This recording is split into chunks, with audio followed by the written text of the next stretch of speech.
칡넝쿨로 양팔을 묶고 눈을 뺀 해적 김수훈의 14인 살인사건. 순조 29년 10월 경기도 강화군 통진에서 여러 구의 참혹한 시체가 발견되었다는 경기도 관찰사 김염의 장계는 조정을 경악시켰습니다. 해안에 떠밀려온 시체들은 칡넝쿨로 결박된 채 눈알은 빠져 없고 입은 찢어지고 얼굴은 일그러진 상태였습니다.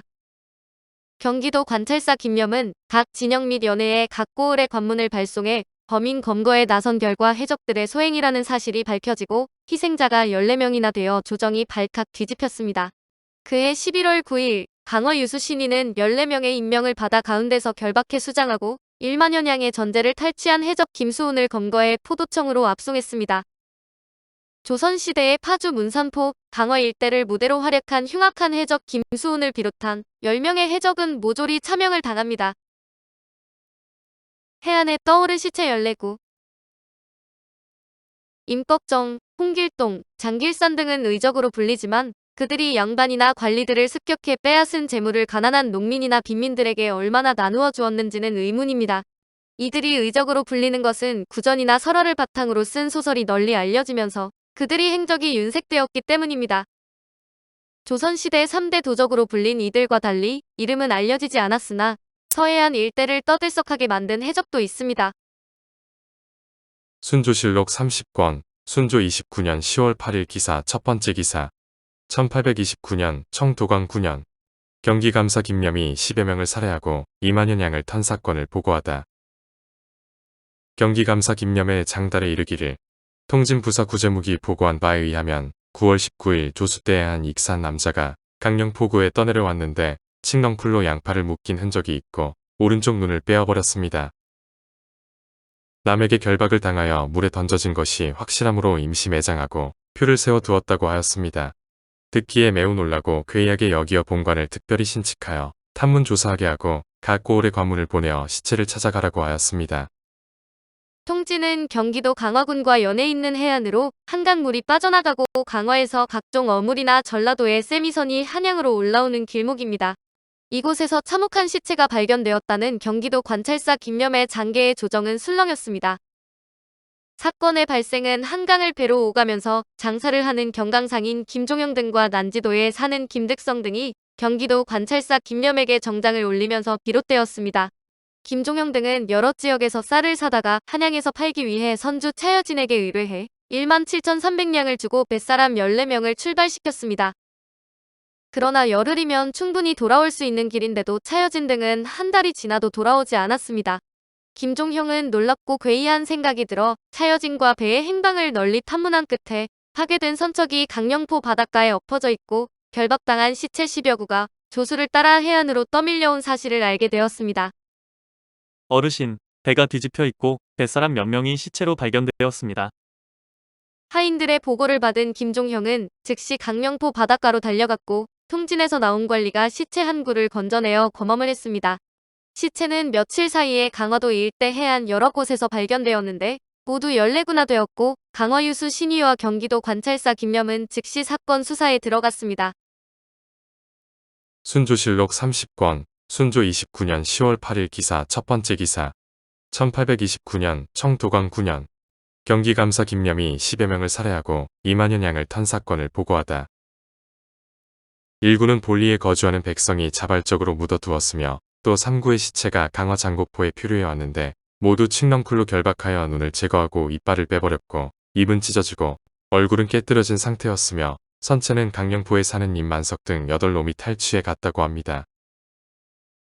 또 심령의 이문을 받아보니 9월 21일 썰물에 익사한 3구의 시체가 장곡포에 표류해 왔는데 혹은 칡넝쿨로 결박하고 혹은 사물어 꼰 새끼로 두 손을 묶었으며 1구의 시체는 호패가 있었는데 한산에 사는 양기룡으로 나이가 59세였으므로 묻어두고 입혀하였다고 합니다.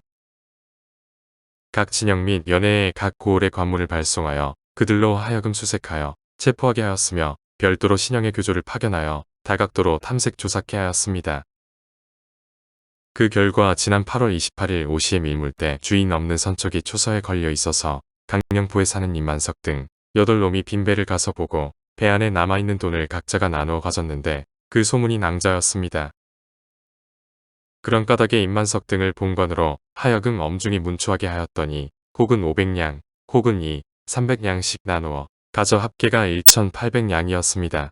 10여 인명을 살해하고 수만 전의 재물을 약탈하였으니 결코 심상한 수적이 아니므로 널리 탐문 조사하여 기어이 체포하려 합니다. 임만석 등이 당일의 사변을 비록 보지 못하였다고 말하더라도 처음에 관아에 고하지 않고 타인의 재물을 몰래 가져간 정상은 매우 해괴한 것입니다. 도적놈들을 잡아오는 동안 임시로 엄중히 가두고 우선 급히 보고합니다. 경기도 관찰사의 보고는 참혹하기 이를 데 없었는데 조정은 경악해 대책 회의를 열었습니다.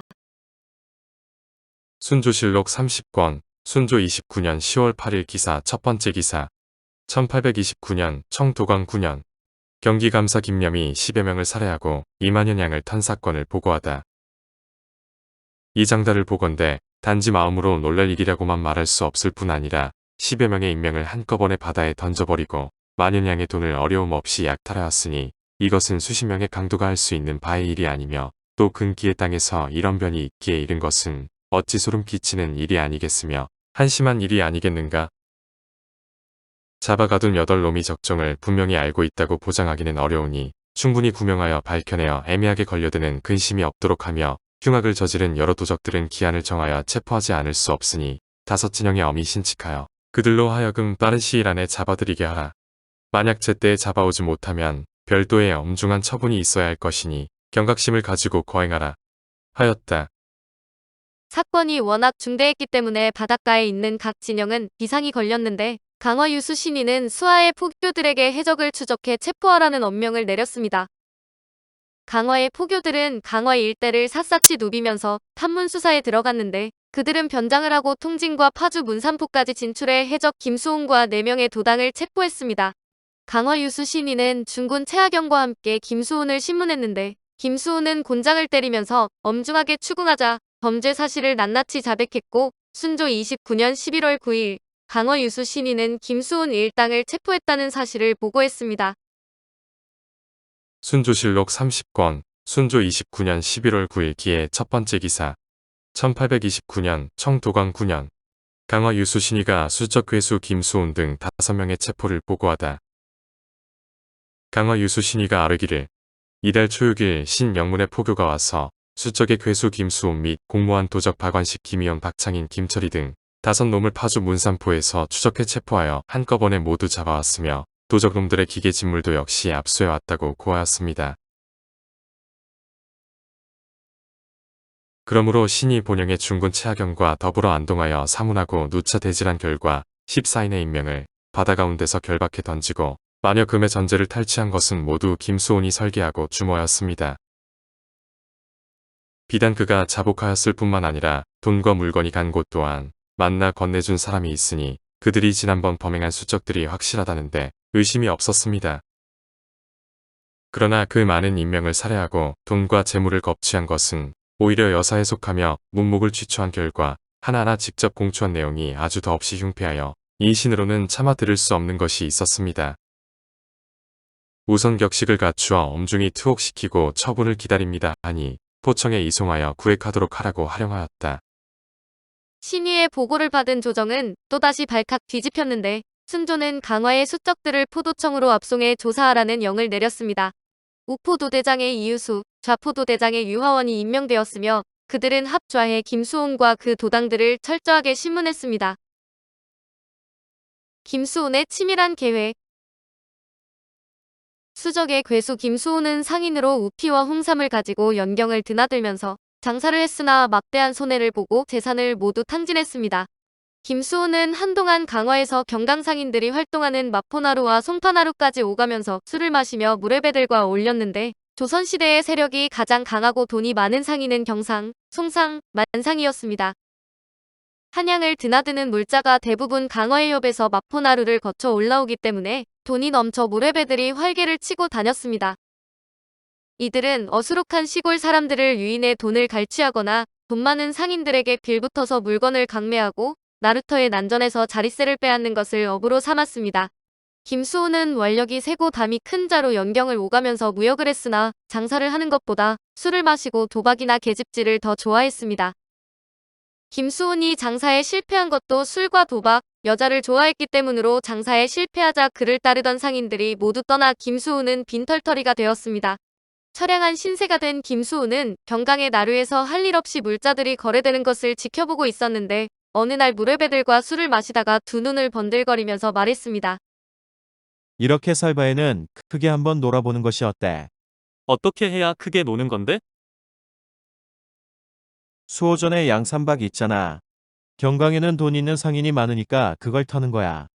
한몫 단단히 잡을 수 있다고. 김수훈의 제안에 무례배들은 긴가민가 했으나 한몫 잡을 수 있다는 김수훈의 말에 현혹되어 수적이 되기로 결심했습니다.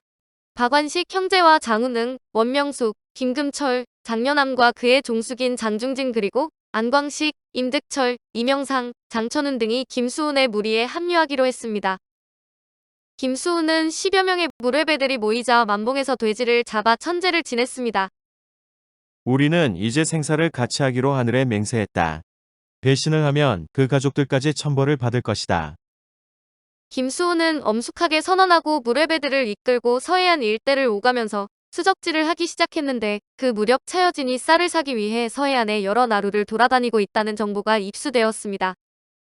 난지도에서 배를 갖고 있는 차여진이라는 사람이 쌀을 사기 위해 수만 양을 가지고 서해로 나온다는 소문이 있다.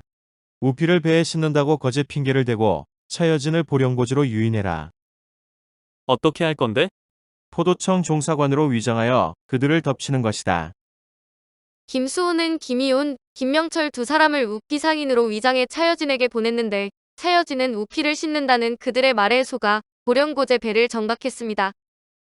장현함은 천릭을 입고 종사관으로 위장을 하고 박완식은 전복을 입고 포교로 위장하고 이명상 장훈은 임득철, 박창인 등은 포졸로 변장하라.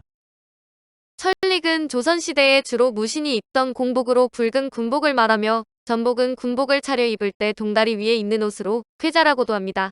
김수호는 치밀하게 계획을 세운 뒤 배를 타고 박에서 최멸치, 이재옥을 뱃사공으로 삼아 보령고제 도착했는데 차여진 일행은 포도청 종사관과 포졸들이 갑자기 들이닥치자 당황했습니다.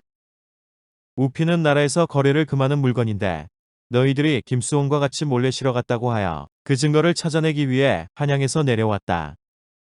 장년함이 차여진과 뱃사공에게 엄포를 놓았는데 차여진과 뱃사람들은 서슬퍼런 포도청 종사관과 포졸들이 들이닥친 것으로 생각하고 벌벌 떨었습니다. 장년함이 차여진 일행에 섞여있던 김이용과 김명철을 가리키며 이자들을 포박하라고 소리치자 포졸로 위장한 수적들이 우르르 달려들어 김이용과 김명철을 곧바로 결박해 그들의 배로 보냈습니다. 너희들도 한패가 분명하다. 나리, 저희들은 모르는 일입니다. 그저 이자들이 우피를 싣는다고 하여 그런 줄로만 알았습니다. 우피가 나라에서 금하는 물건인지 전혀 몰랐습니다. 저희들을 용서해 주십시오. 너무 걱정하지 마라. 법에도 인정이 있다고 했는데 죄 없는 사람들에게 무슨 일이 있겠느냐. 사또의 영이 추상 같으니 일단 포도청으로 가서 조사를 받도록 해라. 김수호는 차여진과 뱃사람들이 반항하지 않도록 달래서 결박했으나 모두 결박하고 난 후 포악하게 돌변했습니다. 그들은 차여진 일행을 작은 배에 옮겨가둔 후 한 사람씩 불러올려 30, 40냥씩 빼앗은 뒤 사래의 바다에 던지고 1만 2천 냥을 강탈의 배에 옮겨 실었는데 장천운이 도주하려고 했기 때문에 두들겨 패서 바다에 던졌습니다. 강탈한 돈을 어디에 사용했느냐? 보령에서의 수적지를 성공적으로 끝낸 후 송도에 가서 비단과 명주를 사가지고 호복 16벌과 깃발을 만들고 칼과 채찍, 창검 등의 병기를 구입해 배에 보관해 두었습니다. 호복과 깃발은 왜 만들었느냐? 소인들은 수적으로 만족하지 않고 한양으로 쳐들어가려고 마음먹었습니다. 한양으로 쳐들어가다니 모반 대역을 하려고 했단 말이냐? 두 포도대장은 경악했는데 김수훈 등은 포도청에서 살인과 재물을 탈취할 계획, 도당을 모아 진영을 공격할 모해, 군기, 전복을 준비하고 수만금의 재물을 약탈한 사실을 자백했습니다. 김수훈 일당은 허다한 인명을 살상하고 병서와 지도를 간직하고 있었으며 깃발과 호복을 제작해두었고 배를 정박시켜 이를 경영했습니다. 뿐만 아니라 심지어는 어둠을 틈타 성 안에 들어와 방화를 하여 먼저 인심을 술렁이게 한 후 근거지를 점거하려고 했기 때문에 모반 대역으로 죄명이 결정되었습니다. 모반 대역죄는 의금부에서 신문을 하기 때문에 김수훈 등은 왕옥이라고 불리는 의금부에서 삼엄한 국문을 당하고 처형되었습니다. 김수훈, 장현암, 박완식, 장은응, 원호성, 김중진, 박창식, 안광식, 김금철, 김희훈, 박예서 등은 모두 목이 잘려 군문에서 오가는 사람들의 구경거리가 되었습니다. 성종시대와 광해군 시대의 수적에 대한 기록들. 김수훈의 해적질은 치밀했을 뿐 아니라 장길산이나 임꺽정 등에게서도 볼 수 없을 정도로 대범했는데 실록의 수적이라고 기록된 해적은 성종 17년 실록에도 보입니다. 성종실록 198권, 성종 17년 12월 23일 가보 6번째 기사, 1486년 명성화 22년, 전라도 관찰사 이약동 등에게 수적을 체포하라고 유시하다. 전라도 관찰사 이약동과 전라우도 수군 절도사 신주에게 유시하기를, 이제 듣건대 도내에 수적이 많이 일어나서 바다 연변에 사는 백성들을 침해하여 영광 이남 여러 섬에 사는 백성들이 모두 도망쳐 흩어지고 또 좋은 선 조선을 겁탈하여 백길이 불통한다고 하니 도적의 성함이 이처럼 극도에 이르렀는데도 경은 뒤쫓아 잡아서 아르지 아니하니 위임한 뜻이 어디에 있겠는가? 경은 모름지기 여러 가지로 계획하여 모두 잡기를 기약하여 일도의 백성을 편안하게 하라 하였다. 전라도 일대의 수적이 출몰하여 작은 섬에는 사람이 살 수 없을 정도가 되었고 좋은 선이 강탈당했다는 기록으로 광해군 즉위년에도 수적에 대한 기록이 나옵니다. 광해군 일기중 초본 16관, 광해 1년 5월 20일, 경자 두 번째 기사, 1609년명 만력 37년, 사간원에서 해서의 수적을 막지 못한 김응말, 권진경을 국문하도록 하려다. 사간원이 아뢰기를, 해서의 수적이 마구 날뛰어 어선을 약탈할 뿐만 아니라 심지어는 사람들을 죽이고 잡아가기까지 하였습니다. 그런데도 변장으로 있는 자가 앉아서 보기만 한 채 구원하지 않았으니 가을포 만호 김응말의 죄는 진실로 잡아다가 국문해야 합니다. 그런데 병사 권진경은 곤수로 있으면서 반드시 그 변고를 들었을 것인데도 숨기고 보고하지 않았습니다. 심상한 추고로는 이미 무너진 군유를 진작시킬 수 없으니 잡아다 국문하여 율에 의거해 죄를 주소서 하니 아른대로 하라고 답하였다. 사간원에서 수적을 잡지 못한 해서지방의 만호 김응말을 처벌해달라는 내용으로 수적도 육지의 도적들 못지않게 폐해가 크다는 사실을 알 수가 있습니다. 조선은 전통적으로 농경사회였는데 조선의 지배층은 산업공상이라고 해서 농사짓는 사람을 공업과 상업에 종사하는 사람보다 위에 두었습니다. 부를 축적하는 것을 천박하게 여긴 것이지만 병자호란 이후 이용후생의 관심이 높아지면서 실학이 싹 트자 철저한 신분사회에서 고통받던 민중들도 서서히 부에 대해 자각하기 시작했습니다. 특히 18세기 들어서면서 토지를 갖고 있는 사람들만이 부를 누리던 조선의 경제구조가 상업에서도 부를 누릴 수 있도록 바뀌었습니다. 조선의 상업은 보부상들에 의한 육로를 이용한 상업과 배를 이용한 상업으로 대별되는데 물건을 대량으로 거래할 때 보부상이나 우마차를 이용해 운반하는 것은 한계가 있었습니다. 이에 물자의 운송수단으로 선박이 등장하는데 조선시대 부자들 중에는 역관이 많았는데 이들은 육로를 이용한 청나라와의 무역으로 부를 쌓았습니다. 한강은 서해안에서 올라오는 각종 상선과 세선으로 항상 번잡했는데 수많은 재화가 강화 앞바다를 통해 마포로 올라오고 송파로 가서 내륙지방인 충청북도의 목계나루까지 이어졌습니다. 육로로 이동하는 것보다 훨씬 빠른 것이 물길인데 해상로를 따라 많은 물자와 그에 따른 돈이 오가게 되자 이를 강탈하는 무리들이 나타났습니다. 육지에서는 화적이 되지만 물에서는 수적이 되었는데 수적들은 장사를 하는 사람들의 물자를 강탈하거나 돈을 빼앗았습니다. 거래 규모가 컸기 때문에 김수훈의 예에서 보듯이 1만 양이 넘는 큰돈을 강탈하는 일도 비일비재했습니다. 오늘은 칡넝쿨로 양팔을 묶고 눈을 뺀 해적 김수훈의 14인 살인사건을 비롯한 조선시대 해적들의 이야기였습니다.